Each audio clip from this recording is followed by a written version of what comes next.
Hello guys and welcome to South Africa, the southernmost country on the African continent, renowned for its natural beauty with 2,800 kilometers of coastline fronting both the Atlantic and Indian Oceans. They call it a rainbow nation because of its incredible cultural diversity. Think about it, there are 12 official languages, and luckily English is one of them. We'll visit all the major cities, good and bad neighborhoods, mountains, canyons and game reserves, and even a remote farm from the 18th century. But first, let's talk about history. Before the arrival of Europeans, southern Africa was home to the Khoikhoi and San peoples, who lived as skilled herders and hunter-gatherers. At the same time, Bantu-speaking peoples established kingdoms in the eastern regions. In 1652, the Dutch East India Company founded a settlement at the Cape of Good Hope, sparking conflict with indigenous groups and started importing slaves from Asia and other parts of Africa. The Dutch settlers, known as Boers, began to expand inland, marking the beginning of European settler colonialism. By 1795, the British had established their presence in the region, causing many Boers to migrate to the north, in what became known as the Great Trek. At the same time, the Zulu Kingdom, under the leadership of Shaka Zulu, was rapidly growing into a dominant force in the east. By 1879, the British invaded Zululand, and despite suffering a devastating defeat at the Battle of Isandlwana, they ultimately succeeded in conquering the Zulu Kingdom. The discovery of diamonds and gold further fueled British colonial ambitions, culminating in the Anglo-Boer War, which ended with a British victory and led to the formation of the Union of South Africa in 1910. In 1948, the National Party introduced apartheid, a system of institutionalized racial segregation and discrimination that oppressed non-white South Africans for decades. This led to widespread resistance from groups like the African National Congress, sparking both peaceful and violent protests. After years of struggle and global pressure, apartheid ended in the early 1990s. Nelson Mandela was released from prison, and in 1994 he became South Africa's first democratically elected president. Today the country's population is 63 million people, 81% of whom are black, 8% is colored, 7% is white, and 2.7% is Indian or Asian. A rainbow nation, basically. Let's start our journey with the largest cities. Johannesburg. Johannesburg is located in the northeastern part of the country, 455 kilometers from the coast. From its humble beginnings as a gold mining town in 1886 to its present status as Africa's wealthiest city, Johannesburg is a place where every corner tells a story. It is also home to the Constitutional Court, South Africa's highest court. You know what it stands for? GP? Gangsta's Paradise. Welcome to Johannesburg, the Gangsta's Paradise. No, I'm just kidding with you. It actually stands for Gauteng Province, which is the smallest province of them all, but it has gold, so it has opportunities. The city is served by Tambo International Airport. To get to the city, you can take a HOW train. This modern train began its operation in 2010 and travels at the speed of 160 kilometers an hour. It's clean and safe, but the number of stations is limited. Please allow passengers to disembark before boarding. Right off the bat, I realized crime was not a joke when I saw a security guard in a mall with a machine gun. I guess he was there to keep an eye on the luxury handbags. Johannesburg is a sprawling city, much like Los Angeles, with a mix of different neighborhoods. Let's look at some of them. CBD, or Central Business District, has a bad reputation. Under apartheid, it was a whites-only area, meaning that black people were allowed to work and shop there, but could not live there. After the fall of apartheid due to white flight and urban decay, many of the buildings became abandoned as tenants left for more secure locations in the northern suburbs. However, in recent years, efforts to gentrify the area have been underway. Gandhi Square is situated in the heart of CBD. It's a busy urban hub of commercial and retail activity. There's a local bus terminal and a 24-hour security. I chatted with a random guy on a bench, because why not?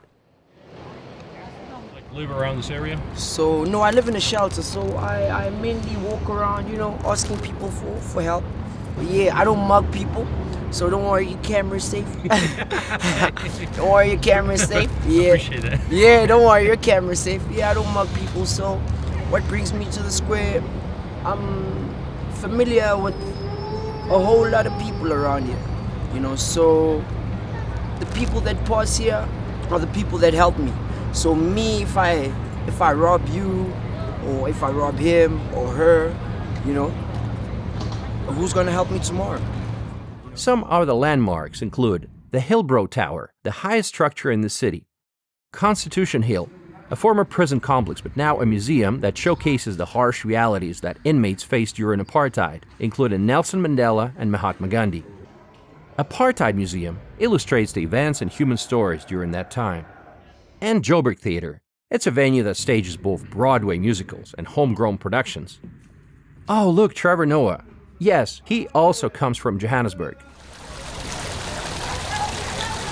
CBD is not homogeneous. Some renovated parts look nice, like the mining district, which was turned into an open-air street museum with mining sculptures, street musicians, and good number of restaurants.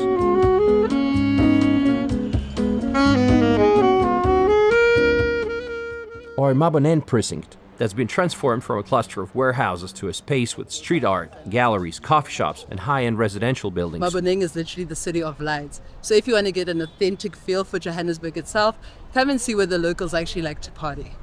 It's very friendly, very safe, and even the people that you come across, they are very, very good people. Yeah. Other successful examples include Victoria Yards, 44 Stanley, and the Playground, a Saturday market in Braamfontein, which I had a chance to visit. Food choices were great, including tacos and Indian curry. It was a little bit empty, but at least I bought a hat. But other areas of CBD look dodgy. Not only that, they are dangerous, like Hillbrow. It's a notorious neighborhood with a lot of violent crime, drug dealing, and prostitution. Even most locals wouldn't dare to go there. What you guys do? We just breathe. That's what we do. Having a good time here? And we smoke a lot of weed. We love weed. You do? We finally And we have no legalized jobs. weed. We finally legalized weed in SA. That's how And we're happy for that. Yeah. And can you also please draw a gang sign? we always go. That's what's confusing about South Africa. You gotta know where you are. Most tourists just want to feel safe and not play the game of, is this area safe enough? But there have been significant movements to rejuvenate the city center. Look, for example, at Pointe City. This legendary 55-story cylindrical building with a core in the middle was built in 1975. But by the 1990s, it was hijacked and many gangs moved into the building and it became extremely unsafe. However, in 2007, the building changed ownership and it was redeveloped. And when they cleaned up the 14-story tall pile of trash in the core of the building, they found 23 dead bodies. So you can only imagine what kind of misery its residents had to go through. Today, it's safe and even has Airbnb on the top floors. Well, we installed about 480 cameras in and around the building to help with security. Ponte is safe. We've got 24-hour security here, and we don't really have any incidents here at Ponte. But the city still has over 100 hijacked buildings, so there's plenty of work to be done. In case you're curious, we're gonna visit one in my Joburg video. Locals believe CBD has so much potential. I mean, look at some of these magnificent buildings. This is Rissik Street Post Office, built in 1897. But it's been abandoned for years. And now with G20 Summit coming up in 2025, there are plans to gentrify some of these areas. Thousands of CCTV cameras have already been installed, which decreased crime dramatically. Now let's talk to some wonderful people. Meet Ade, a developer from Britain. What I actually like to do is renovate. Back in 2005, my colleague said to me, don't go to town, you'll get shot. That's what they said to me. It's like, oh, okay. I took a drive one night and I'm driving around, it's like, it's not that bad. It's more that, when I used to work for one of the top payments companies in the world, is when you work for those kind of companies, your colleagues are from a certain set and the people are just different. So I think sometimes people are afraid of people who are different. And I felt that with town, that was actually what the problem was. There's all sorts of political issues over the last 10, 15 years, but you're seeing that there's much more investment in Johannesburg. You're seeing that the streets are clean, the lights are working, and people are starting to invest. And I'm getting more and more people, rather than just wanting a weekend away with a jacuzzi and something like that, they actually want to look at town. They're looking for investment and they want to just see what it's like from the inside and get their own view of that. So that's more and more what we're getting from across Africa, actually. From across Africa, people are coming. Is CBD a safe place these days? For the most part it is. There are parts I wouldn't go to and I wouldn't recommend people go to. But for the most part, down here in the Marshallstown side, south of the railway lines, around the banks, around the mining district, as you can see, this part of the city was built on the mining, on the back of the mine, so hence the mining headgear. Down here, you're safe. You're under 24-hour security surveillance. We've got guards in the streets. You'll be fine here. You mentioned in the conversation that you might be safer here than in Sandton. Yes. Statistically speaking, you are safer here and on Gandhi Square than you are in the center of Sandton most days. Okay, and it's because of all the steps that you guys have implemented. And also just the nature and the design of the city. To actually commit a crime, contact crime, is very difficult because you can't run away that easily. There's always traffic, there's always people around, you're under camera watch, there's security all over the place. It's not that easy to commit a crime and get away with it in the city. Sports are another powerful weapon in the fight against crime and drug abuse. Okay, go for it. So naturally, I had to make my contribution by probably being the least athletic person on the court.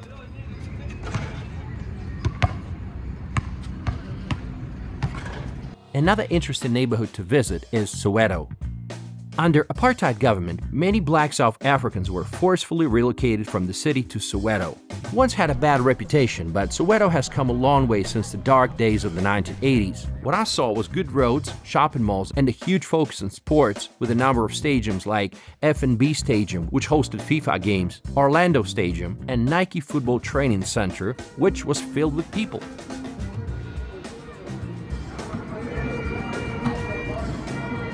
The Hector Peterson Memorial and Museum is dedicated to preserve the memory of the 1976 Soweto uprisings. Soweto Towers are a prominent landmark. They are in fact cooling towers for a decommissioned coal-fired power station. Today they're used for bungee and base jumping from a platform between the top of the two towers, as well as a bungee swing in one of the towers. The most famous street is Willakazi Street. This is where Nelson Mandela and our Bishop Desmond Tutu used to live, both Nobel Peace Prize laureates.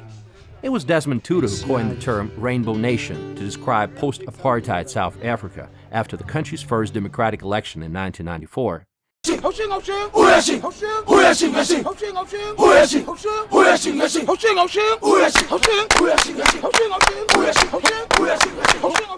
What you see is a performance of Zulu people. It's the largest ethnic group in South Africa, followed by Xhosa people, famous for their clicking language.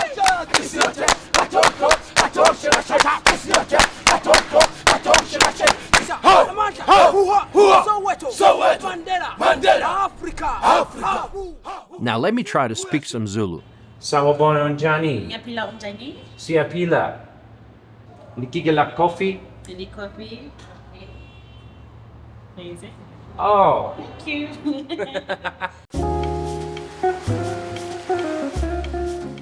At the same time, Johannesburg has some very affluent areas, like Sandton, which replaced CBD as the new financial hub.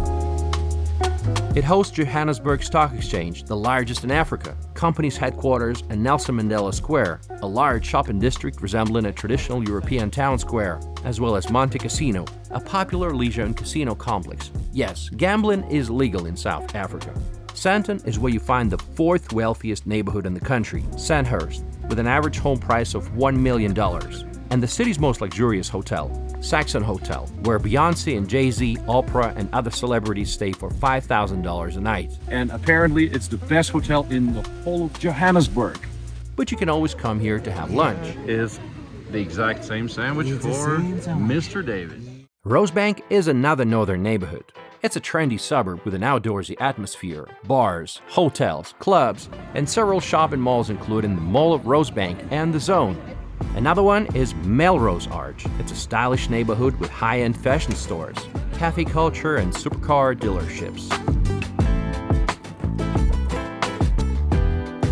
Waterfall City is one of the recent urban developments, hosting the Mall of Africa and Munyaka, a gated community with its own 3-hectare crystal-clear lagoon.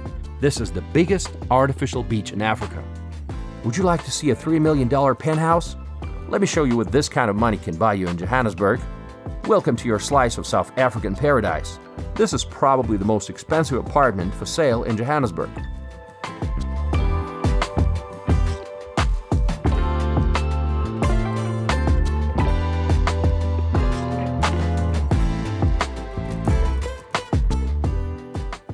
If you thought that was impressive, wait till you see Stein City, another neighborhood that stretches across 2,000 acres of lush parkland with golf courses, artificial ponds, and some impressive real estate. One mansion in particular was listed at $14 million some 4 years ago. As you can tell, the wealth gap between different areas is jaw-dropping. Joburg is not just a concrete jungle. There are also areas like Zoo Lake, a popular spot for picnicking, walking your dog, or taking a boat ride. Look, this nice gentleman came to feed the geese.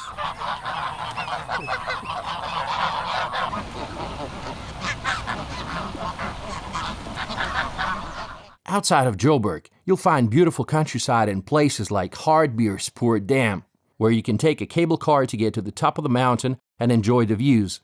If you ask me, these areas remind me of small-town America. Hello, what's your name? Cassie. Nice to meet you. Nice to meet you. And you guys? My name's Aiden, he's Caleb, and he's Mason. Oh, good. And what brings you here today? We just finished exams today. My eldest son finished exams today, so we're just celebrating with the waffle. What do you want to be when you grow up? I want to be a scientist. Right. In what field? I want to do astronautics. Wow. I know what I want to be, black ops. I want to be a police. Okay, you want to catch criminals. Okay, guys. Well, you enjoy your day. It's a beautiful area. Yeah, I like it.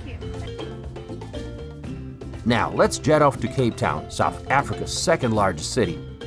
Perched at the southern tip of the continent, it's got beaches, mountains, and a pleasant Mediterranean climate. It's the country's oldest city and the legislative capital, but it feels more like a resort town for the rich, with all the supercars, yachts, and mansions. The population is 4.7 million, although I'm not sure they included penguins into this number. Cape Town International Airport is some 25 minutes away from the city, and renting a car seems like the best option. If you're wondering where to stay, Sea Point, Greenpoint, or V&A Waterfront will all be nice and safe options. You can start your day like a local by going jogging along the famous Sea Point Promenade, or join a group for some morning exercises. Morning.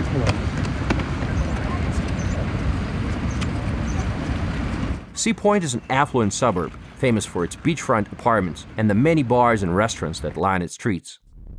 You can go hiking or take a cable car up the Table Mountain and enjoy some morning coffee with a fascinating view on top of this iconic landmark that was voted one of the 7 wonders of nature. And it attracts 4.2 million visitors every year.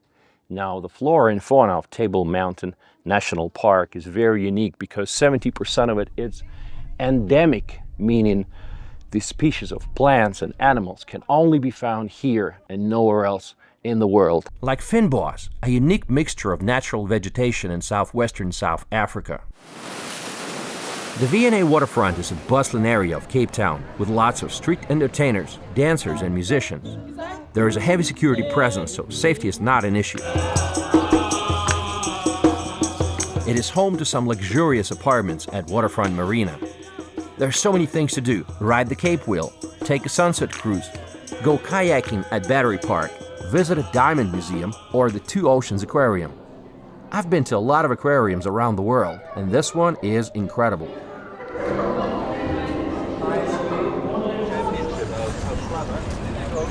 Cape Town CBD is so much nicer compared to Johannesburg's. It doesn't have bad smells, lots of beautiful architecture, and I think you should definitely visit it when you come to Cape Town.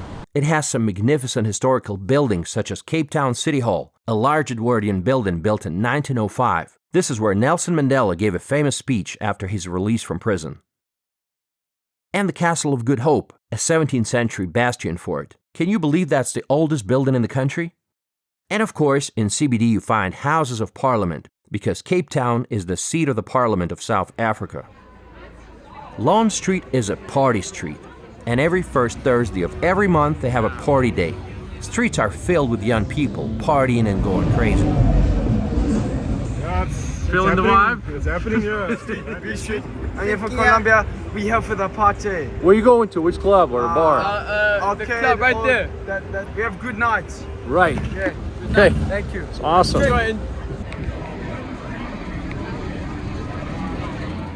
If you want to take some cool pictures with colorful houses, visit Bokap. It once was a Malaysian, Indian, and Indonesian slaves' quarter, but now it's a vibrant neighborhood. All these houses used to be white. Now they're all colorful. But the local birds did not appreciate my presence, and the bravest one of them hit my drone like a kamikaze pilot. Oh no! Oh no, silly bird! The drone survived. Thank you DJI for making sturdy drones. What I loved about Cape Town is the fact that you can explore in every direction and find plenty of things to do. What? No steering wheel? All right. I just keep forgetting they have their steering wheel on the right side. Ah! You can visit small towns like Simonstown, which is home to a naval base, and the nearby Boulders Beach, which is home to a colony of adorable African penguins. These charming creatures will captivate both children and adults alike.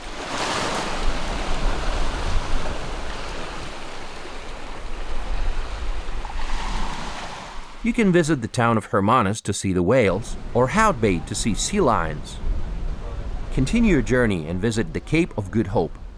Take a leisurely stroll along the cliff paths, but watch out for indigenous wildlife, such as baboons and ostriches. Well guys, this is Cape of Good Hope, and the first explorer to ever do a modern rounding of the Cape was Bartolomeu Dias, who was a Portuguese explorer. He did it all the way in 1487. Wow. And actually, this is the point when, you follow in the western coast of Africa, and that's the point when you start going eastward instead of southward, all right? Yeah, and he actually gave this place the name of Cape of Storms because it's not exactly famous for good weather. It's mostly storms, a lot of ships wrecked here. There are so many fantastic beaches to choose from. Like Clifton Beach, it's located along the most expensive suburb in the country with an average home price of $1.4 million. Or Camps Bay Beach, known for its fine white sand, natural rock swimming pools and views of the 12 Apostles Mountains. The Camps Bay Promenade is lined with a variety of attractions, numerous coffee shops and restaurants with a gorgeous sea view.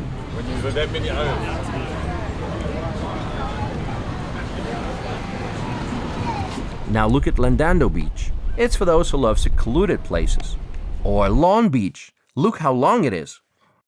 And if you like surfing, check out Muizenberg Beach. I've been surfing for quite a while. A few years. I'm quite new to surfing. Yeah, I've been surfing for a few years. And is this the main surfing beach in the area? Yeah, in the area, this is the main surfing beach for mainly beginners and people that want to learn. Because there's like surf lessons and stuff. They do surf lessons. Right. Yeah.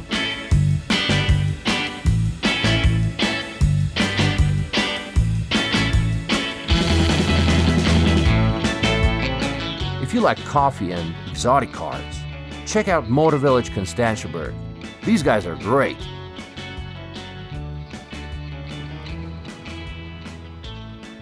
Cape Town is a place that truly does offer something for travelers of every style and every age. If you're looking for a nature escape, visit Kirstenbosch Botanical Gardens. Dedicated to South Africa's indigenous flora, and it's home to over 22,000 different plant species. Or simply jump into the car and drive along the coast. I guarantee you'll be saying, wow, look at that, multiple times. Especially on Chapman's Peak Drive, one of the most scenic roads in the world, that winds along the rocky red cliffs while overlooking the Atlantic Ocean. Now, my friend Adam wanted me to try some local food. Slava, so I'm bringing you here to Cozy Corner. It's one of my favorite places to get Gatsby. Oh, you can't be serious. For the two of us? This is a full house steak, masala steak Gatsby. Okay, it's got, the reason why they call it full house is it's got cheese on it, it's got egg, it's got the masala steak, it's got chips, it's got salad. Yeah. Yeah, and it's all on this roll, yeah. But I think it's for a football team. You just hold it like that. Whoa. With both hands like this. Look at you, yeah. And you just go for it. This is unique to Cape Town.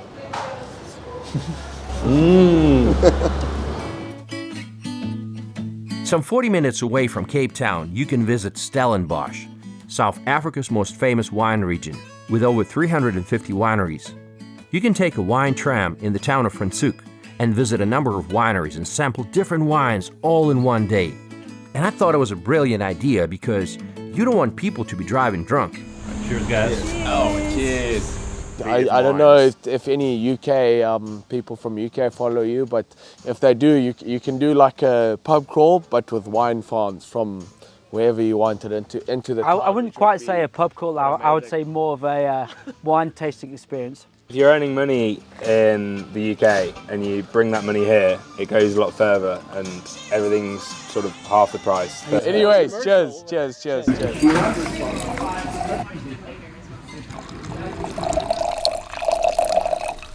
Cape Town is addictive. I asked many locals if they would consider moving anywhere else. I wouldn't. I wouldn't. It's hard to pick another place if you have everything at your fingertips. Listen, you can talk about the scenery every day, and everywhere around the world's got its beauty, but there's an essence in Cape Town. It's the best parts of humanity, in my opinion. We've got so many races coming together, we've got so many cultures coming together, so many religions coming together, but ultimately people here have got a great heart. And I love Cape Townians, I love South Africans. I've traveled far and wide, and there's something here, and the only way I can explain it is you've got to have to go and have a few beers and break bread with people.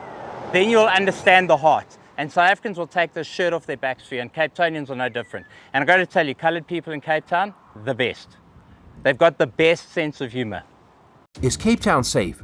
Let's talk to Adam. So Cape Town, just as Joburg, has a reputation for having a lot of crime. Is that really the case?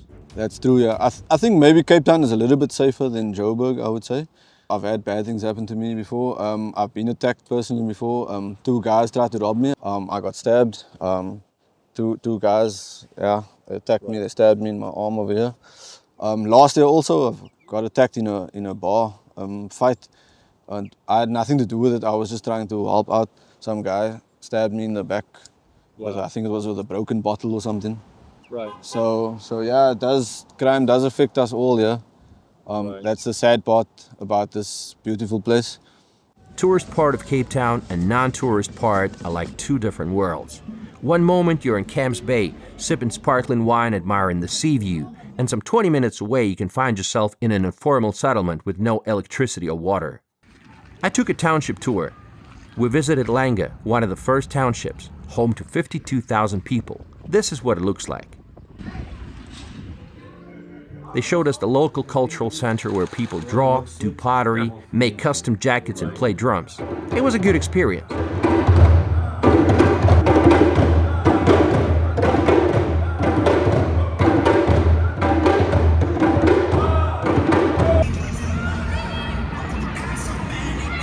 Cape Town is never boring. You can attend a rugby game, visit a farmer's market, which happens every Saturday, Sunday, and Thursday, go paragliding, swimming with sharks, or surfing. My friend Adam invited me over for a braai. On weekends, many South African families have a braai. One of the main differences between a braai and a barbecue is that a braai exclusively uses charcoal or wood, which imparts a distinct smoky flavor to the food. Smoky flavor in there. So that's what I like to do. Look at that. Look at that. Golden brown chicken. Ooh.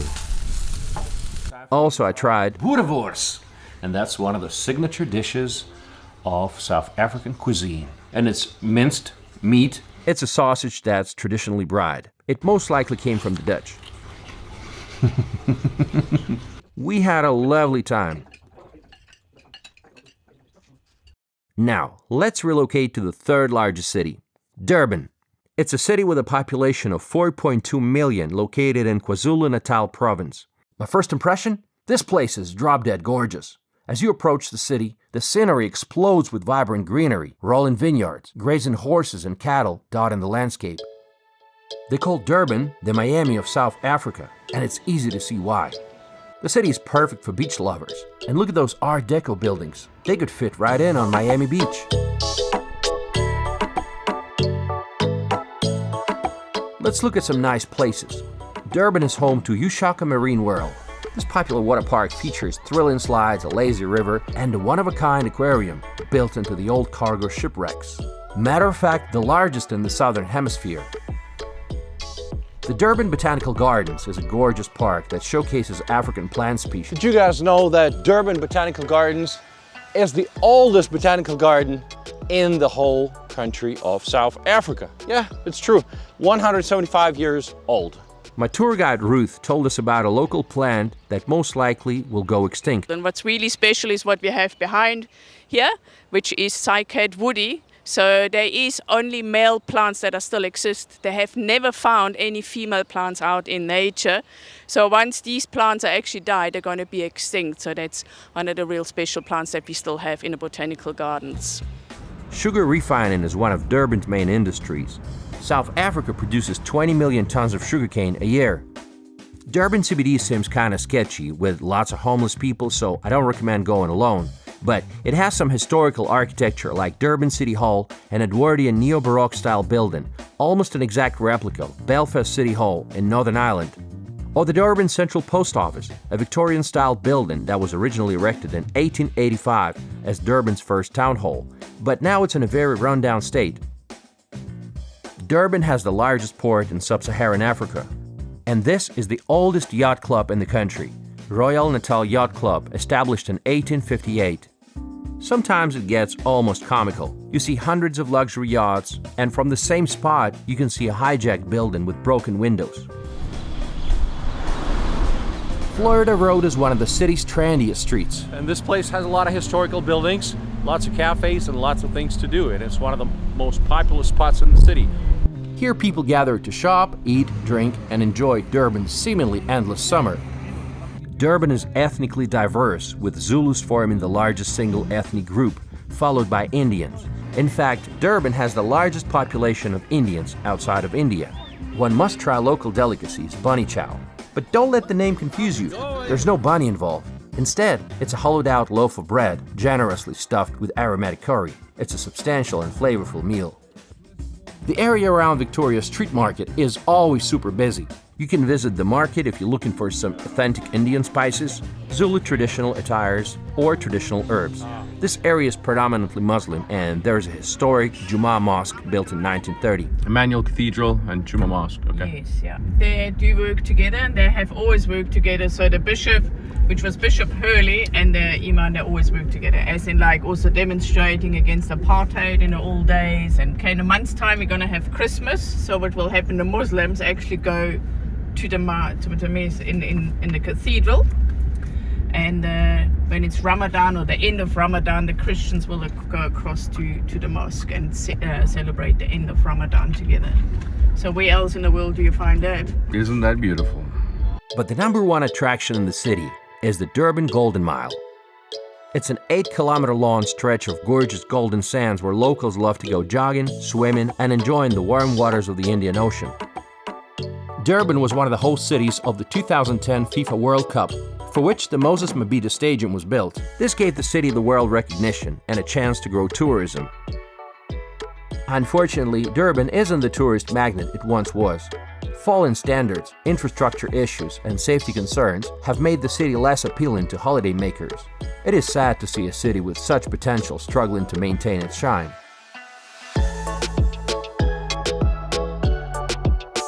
Just north of Durban, you'll find affluent coastal towns of Ballito and Mpumalanga.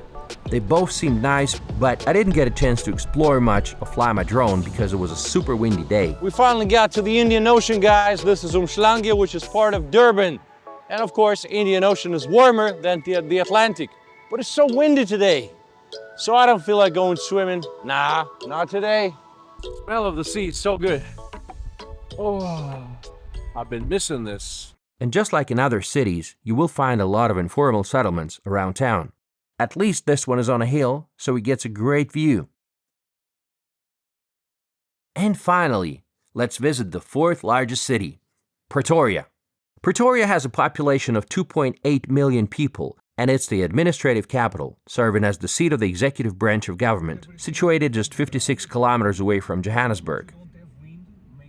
Pretoria is famous for jacaranda trees, and it bursts into vibrant shades of purple during springtime. Too bad I was a little too late for the blooming season. We started our city tour with Church Square.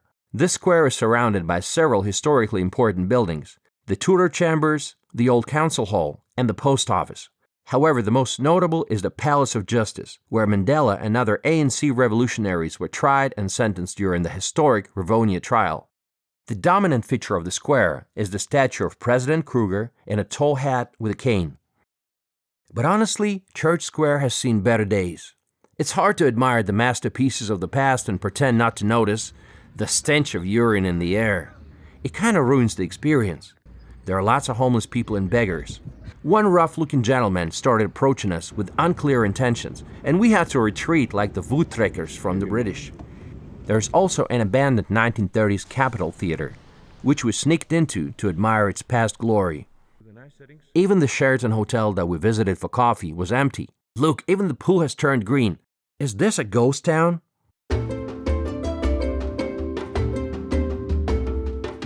The Union Buildings are a modern-day Acropolis. They're built at the highest point of the city, and it's the official seat of South Africa's government and houses the presidency. They were completed in 1913, and they were designed to symbolize the unity of a divided people, notably the English and Afrikaners, in the establishment of the Union government. In Pretoria, you find the largest university in South Africa by enrollment, the University of South Africa, UNISA. It attracts a third of all higher education students in the country. Did you know Pretoria is where Elon Musk used to live? Well guys, we are in Waterkloof. It's a very wealthy part of Pretoria, and apparently this is where Elon Musk used to live, because you know he comes from South Africa and from Pretoria, and this is where we are. Looks like Beverly Hills. Sorry Elon if I made you feel homesick. Mr. Musk grew up and lived in Pretoria and occasionally around Durban, in a very upscale neighborhood, I must say. And some even say he was driving a Bentley. Well, good for him. Now he's driving a Tesla. Pretoria also has a crime problem. Surprise, surprise. In order to feel safe, suburban communities have to hire private security who respond much faster than the cops. The Voetrekker Monument is a symbolic landmark that stands as a testament to the Voetrekkers, that is, Afrikaners who left the British Cape Colony and embarked on the Great Trek during the 1830s and 1840s. You'll see artifacts, ox wagons, historical documents and paintings that vividly recount the challenges faced by the Voetrekkers. Some 40 kilometers east of Pretoria, you find Cullinan Mine, which is famous for being home of the largest gem diamond ever recorded, as well as being the world's most important source of blue diamonds. It looks enormous. Alright, enough of large cities. South Africa has so many natural wonders. What is this? This is one of the best preserved meteorite impact craters in the world. Well guys, some 220,000 years ago, this stony, blazing meteorite hit the Earth, probably killing everything in the vicinity. It's been 220 years, this impact's been filled with water, and now it's just a beautiful sight. And really, no other tourists in the area. It's so interesting how, South African tourism is just at a very beginning stage, because, there should be like people taking pictures, but we're the only ones. If you're thinking of taking a road trip in South Africa, there are so many routes you can take. The Garden route from Cape Town to Port of Elizabeth, from Joburg to Cape Town, and from Joburg to Durban and then to Mpumalanga. Gas is expensive though, $1.1 a liter or $4 a gallon. Around Durban you can find Drakensberg Mountains. That's the highest mountain range in southern Africa, a UNESCO World Heritage Site. It is famous for its hiking routes with trails for all abilities.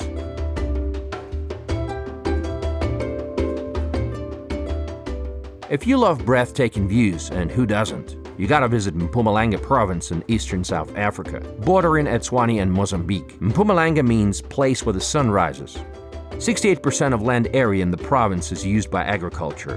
Mpumalanga has been an important supplier of fruit and vegetables for local and international markets for decades. You guys know that Mpumalanga is the breadbasket of South Africa. If you look around, there's different orchards. You have oranges and many fruit, even exotic fruits like mangoes. If you look over here, you will see a lot of mangoes.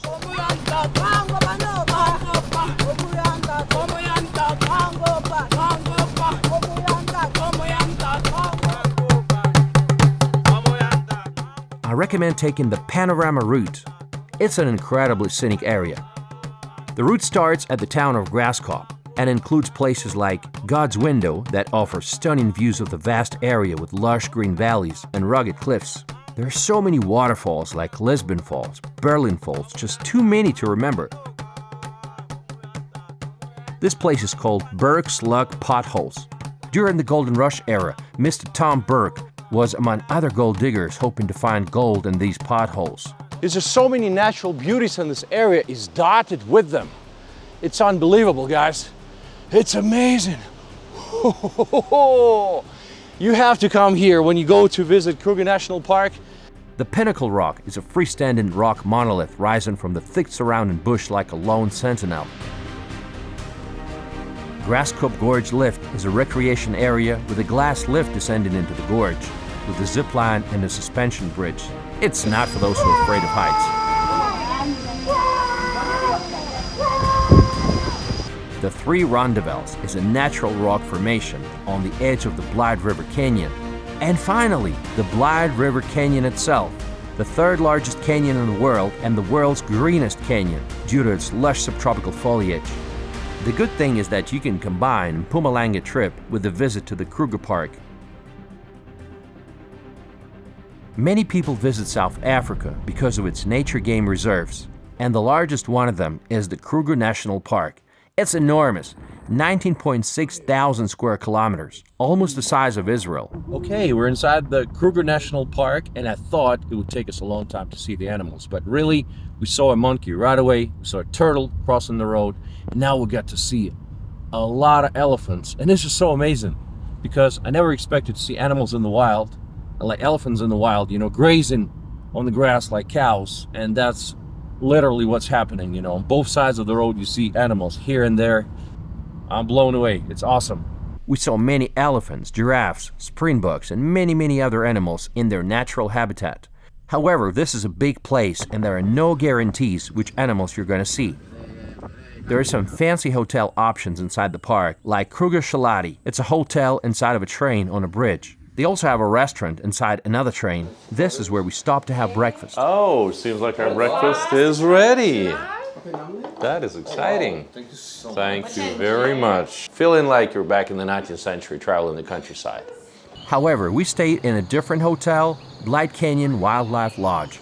It's quite a place. It was like staying in the jungle.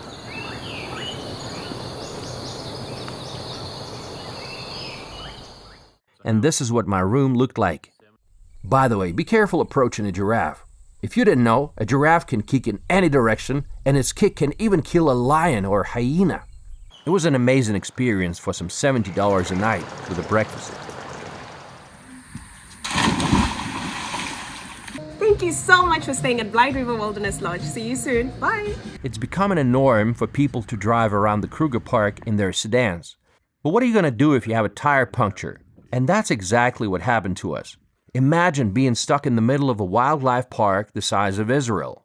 What makes the situation even worse is that there's no cell phone coverage in the park, and if it weren't for the wonderful German couple who accidentally happened to be passing through, we'd be in for a lot of trouble because we were stuck in some back road in the middle of nowhere, some 30 kilometers away from civilization, where you might not see another car for a couple days. So don't travel alone, it's not safe. Wait, is that a hyena? I'm glad we were able to get some help eventually. What do you guys think? Looks good? Kruger is not the only option. There are over 40 different game reserves in South Africa, like Aquila Private Game Reserve, which is just 2.5 hours away from Cape Town. Yes, you travel in a small bus full of people, but at least you're guaranteed to see all the animals.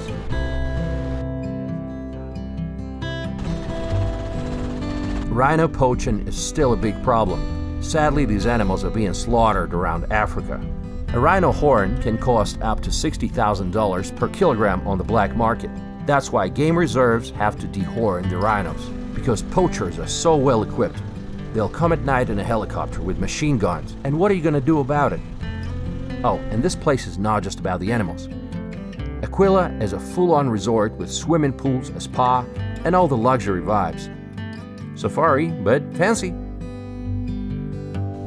South Africa is full of surprises. And if you drive west of Cape Town, for 1 hour and 30 minutes, you'll find yourself on an 18th century farm. It's run by a wonderful guy, Julian. 8 generations of his family lived on this farm.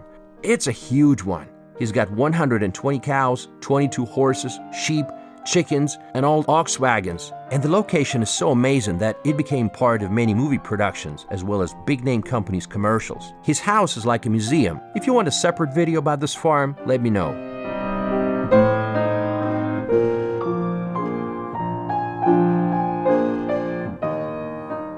We made a stop in Oranje. It's a small town of 3,000 people. This town is often called for whites only by American media, but in actuality it's even more exclusionary. Only Afrikaners are allowed to live here. So I couldn't live there if I wanted to. But the good news is that everybody is welcome to visit. But in order to qualify to live there, you have to be an Afrikaner and be fluent in Afrikaans, which made me want to start practicing my Afrikaans. Goeiemorgen, hoe gaan het? Het gaat goed en met jou? By donkey. So it's easy to remember how to say thank you. It's literally by a donkey, which sounds like by a donkey. It's a community of hard-working people who know what they want to do and why they're there. And because of that, they have a nearly zero crime rate. They also have their own currency, they use solar panels for energy, and the population grows by 10% every year. All the kids seem to be athletic and the local gym is never empty. And they also have an Olympic-sized swimming pool, which I enjoyed so much. And there's just tons and tons of things you can do, from riding horses to riding electric things like this. So one of the fun things you can do is drive this electric thing. It's actually custom made here in Oranje, okay? They have inexpensive restaurants and delicious biltong, dried preserved meat. It's a very popular snack in South Africa, but don't compare it to beef jerky. They don't like it. When it comes to food, you definitely have to try pap and wors. This porridge-like dish is made from maize meal with boerewors, a sausage that is cooked over an open fire, the same one that I had during the braai with Adam. Did you know that guns are legal in South Africa? Do you own a gun? Yeah. How difficult is it to get a gun? Well, I think it's only fair and right that you have to go through a procedure. So we have to go through a certain test, write an exam, make sure that you're competent with a weapon, and make sure there are no, obviously, psychological problems with the individual. And then every 5 years we have to renew our license and make sure that we're still fit, and we have to secure it in a safe. That is law. So, you know, the police will actually come and do a house inspection and make sure that your weapon is stored safely in a safe, which is probably the reason why we have less accidents, you know, that kind of thing. South African English has its own vocabulary. For example, a bakkie is a pickup truck, a robot, no, it's not a sci-fi character, but a traffic light. Lekker is good. And if someone asks you for a cool drink, that means they're asking for some money or even a bribe. At the end of apartheid, many people had high expectations, but they were disappointed. Can you believe that in the 21st century, the country experiences infrastructural problems like water shortages and load shedding, that is, blackouts? Unemployment is at a shocking 32%, but youth unemployment is even worse, with nearly 2/3 of South Africans under 25 being unemployed. The country's GDP for 2023 is $403 billion, which equates to approximately $6,300 per capita. This places South Africa in the lower middle income bracket. It's lower than countries like Ecuador, Mongolia, or Libya. Crime continues to be a major concern. After dark, it's not safe anywhere. Kidnappings are on the rise, often targeting tourists. People live in gated communities, but even that does not guarantee your home won't be broken into. 1.4 million home robberies every year. Has anything ever happened to you that would raise concern? I have an interesting story. On my way to work, so we got this off-ramp to go to Melrose Arch, and I just had a weird bad feeling, you know, like something struck me in that moment. 3 seconds, not even 3 seconds later, this guy with a gun, tock, tock, tock. Wow. And my car is automatic, so it's like guys probably think it was a manual, so I sped off out of there, you know what I mean? Wow. So, be aware that stuff can happen. Carjacking is a reality. I think you told me that, especially driving at night in the city, sometimes you want to ignore the red lights because the intersections can be targeted places. Yeah, so the other day when we went to Four Ways, you saw that thing saying high dangerous, like that signal saying high dangerous place. Yeah. So at night, when you get to an intersection, if nobody's in the intersection, you see it's safe to go, just go. You know what I mean? Don't stay there like a sitting duck. By the way, this was David. He showed me around all the cool spots around Joburg and probably saved me from a lot of questionable decisions. check out his channel, Living in SA TV. What are some things that make you proud to be South African? South Africans are, to me, the warmest people. Hospitable, accepting, and with a South African, you can sort of, in a conversation, you can go deep quite fast. There's no sort of superficial, you know, you can get deep and talk about serious things quite quickly. Right. So I think that's probably the best quality, is the South Africans themselves. Yeah. That's good. So, yeah, and I mean, our country's got a diverse history, like most countries, good and bad, and unfortunate things. And you know, we had a turbulent past with apartheid, and you know, people were looking for something new. And what I think was Bishop Desmond Tutu's dubbed us the Rainbow Nation, but we never really became that. And unfortunately, a lot of things that were handed to the new ANC government on a plate were corruption and crime, just robbed every South African, black and white, of a prosperous future that we could have been. But corruption and crime took that away. Politics are politics, so you know, who knows. But things are looking more positive now than they were last year. The political party Rick mentioned is ANC, or African National Congress. It had been in power for over 30 years. And like Tupac would have said, I see no changes. Yet South Africa's potential is undeniable. Huge reserves of gold, diamonds, and other minerals, incredible natural beauty, wildlife, and 2,800 kilometers of coastline. Anyway, I enjoyed my trip to South Africa, and I can say that it was one of the most memorable trips I've ever taken. South Africa stole my heart and tested my nerves. I have not explored everything, of course. In fact, I barely scratched the surface, which means I will be back for more. Thanks for watching this video, guys, and let me know in the comments what surprised you the most about South Africa and which city impressed you the most. Thank you, and I'll see you in my next video.